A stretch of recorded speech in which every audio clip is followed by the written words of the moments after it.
my name is Dara Tomasson, and the purpose of today's video is to show you how I load my quilt on my long arm quilting machine. So today's quilt I'm going to be loading is the blue RK blocks, Raspberry Kiss blocks. And these blocks are for the family members of officers who were killed in the line of duty.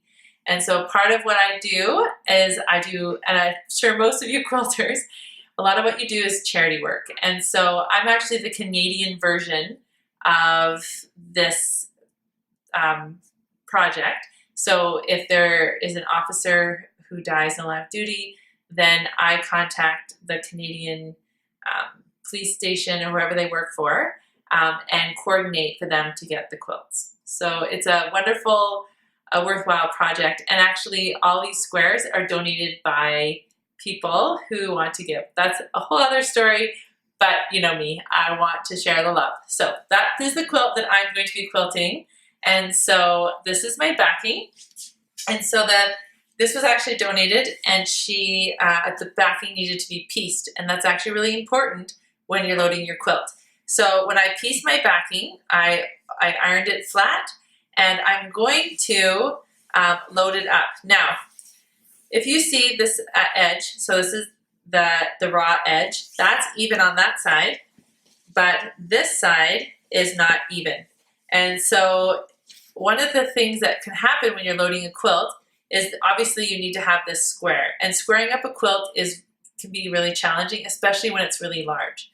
And so I watched this video from another Gamel quilter, and she suggested doing it this way, and it's really helped me make sure that I am loading on properly, and I have way less stress of having to have this squared up. So this is how I'm going to do it. So I'm going to take the selvage edge, and I'm going to find the center. So I take either end, I put the ends together, I straighten it out, and then I just finger press this crease, and I find the center. Now, one of the things you need to do is make sure that your table, when you know how you oil your machine, make sure your table has no oil drips on it.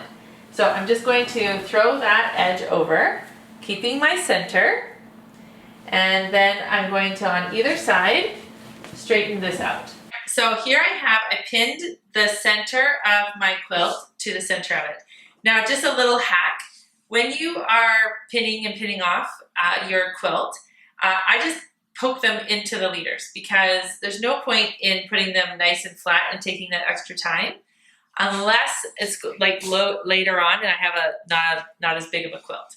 So anyhow, this is what I do, and then I just come down and I lay this nice and flat, and I just pin this across. And so I do my pinning probably every 2 inches or so. Like that would be inch and a half, 2 inches wide. I really just want the purpose of this to go nice and flat. And quite often I'll guide my middle finger and just make sure that this is nice and flat as well. And so I just keep pinning this along. I also use T-pins.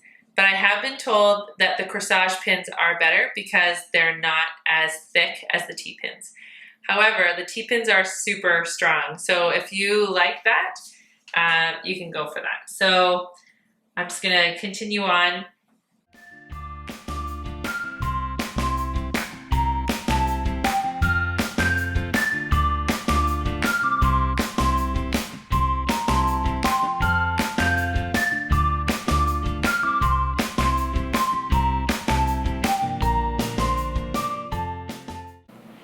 Thank you for watching. As always, you can connect with me on my Instagram, which is Dara Tomasson, or on my website, which is www.daratomasson.com. And just so you know, Tomasson is Tomasson.